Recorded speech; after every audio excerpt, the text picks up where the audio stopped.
Welcome back to Cars_Matt. If you're new here, please subscribe.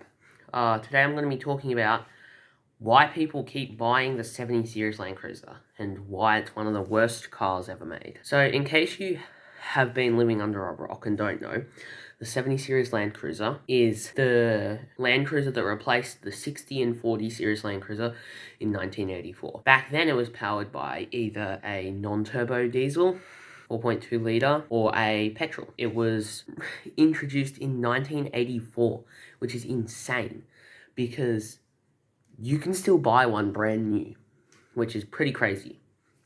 So, as you can imagine, the 70 Series has had quite a few different engines over the time. So, in the first series, you had the 1HZ, I think, 4.5 litre petrol engine, similar to what's in the 80 Series LandCruiser. Then in like the 2000s, you had the 1HD FTE, and then like 2009 and newer-ish, I think you had the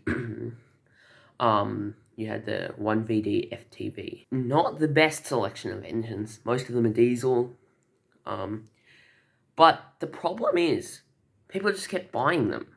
Why? If you've bought one of these, let me know down in the comments, why the hell would you buy one of these cars? But one of the reasons that they're so bad, we're going to be talking about the V8 model specifically, not the 4-cylinder. I will talk about the 4-cylinder a little bit.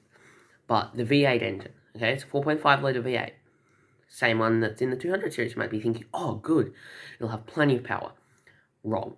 The 200 series doesn't have that much, at like 200 kilowatts of power. The freaking 70 series has even less, at like 150-ish kilowatts of power.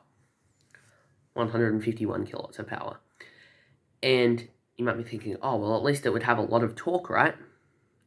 Well, it has 430 newton meters of torque, aka not very much. It's just ridiculous. And then you might be thinking, oh, well, at least it's good for off-roading. Well, let me explain some of the changes that they had to make to put that engine in there. They had to give it a different front axle, or front suspension area and front axle, because it has to fit the new engine when they put the V8 in there. The main problem with that is you have a wider front axle than rear axle, which means that that isn't very stable on-road. And off-road, like say on sand, each wheel has to create its own track, which is just uses so much more fuel and there's a lot more effort. Also, you might be thinking, oh, well, it's solid axle front and rear. Surely it's good at off-roading, right? Because that's what it's for. You would have thought, oh, it'd be great for off-roading.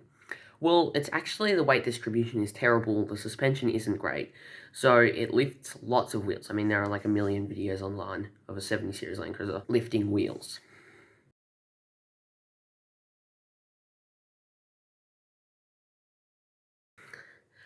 So that's great. Just perfect. Well, surely it's good at towing, right? Well, the clutch is pretty crap, so you'll have to upgrade that. And you might want a bit more power and torque. Now, obviously, you can get huge gains with just a tune out of these cars. So, I will give it a point for that. But, as for towing, well, the weight distribution is great. The wheels are a bit too far forwards, which gives you pretty bad towing capabilities. Because it wants to, when you put the trailer on, because the wheels are so far forwards, it puts a lot of weight behind the rear axle. Makes the car do this a bit. And it just vibrates, and it's horrible. So, it's not good for towing. You might need a chassis extension. Also, the V8 was only ever available with a manual. Now, manuals are fun to drive, right? Unfortunately, the LandCruiser is not. So, if you have a manual transmission, that's kind of the point. It's supposed to be fun to drive. Well, the LandCruiser is never going to be fun to drive. I mean, it's a diesel car. So, it's just terrible. And you can get automatic conversions, but again, that's expensive. And, I mean, we've all seen the prices online of insanely modified six-wheel ones that they've spent so much on, but you can get stock like Chevrolets or Rams or Ford F-150s that will do the same thing stock. So I just think it's ridiculous how expensive these cars are. Yeah, if it was like 10 grand new, I think it would be fine. Recently, they've given you the option of an automatic transmission on a 4-cylinder diesel engine from the Hilux. Now, this is a much better engine. It's not a V8. It's not going to sound as good. That's one thing I will say about the 70 series diesel engine is it does sound so good. But still, like, come on, it's ridiculous. You're much better off just buying a Chevy 1500 than a 70 series LandCruiser. The engine, the 4-cylinder engine, produces 150 kilowatts of power and 500 newton meters of torque, which is better. Now, you're probably not going to get as much gains aftermarket, but I do think it'll be a much more refined engine, and it comes with automatic. Also, they recently discontinued the V8s and gave a manual option if you're stupid enough to want one for the 4-cylinder engine. Anyway, if you're thinking about buying one of these, just don't. They're not great for anything. But if you found something they're good at, like, I don't know, maybe braking, that's probably something they're very good at. Now, the main reason a lot of people buy these things is for reliability, right? So surely they're reliable. Well, sort of. The engines are known for getting dust in the airbox, and then you got a blown engine, needs replacing. And it's just not worth it. Just buy a better car, okay? I think that's the moral of the story, buy a better car. And, yeah, if you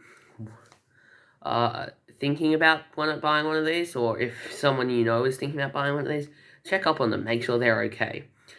They might need to take an IQ test. I have a feeling anyone who's bought one of these, IQ, might be pretty low. Anyway, if you've enjoyed this video, please subscribe. Also, I know this is going to be very controversial, so comment down below why you think the 70 series is a good car. Goodbye, subscribe.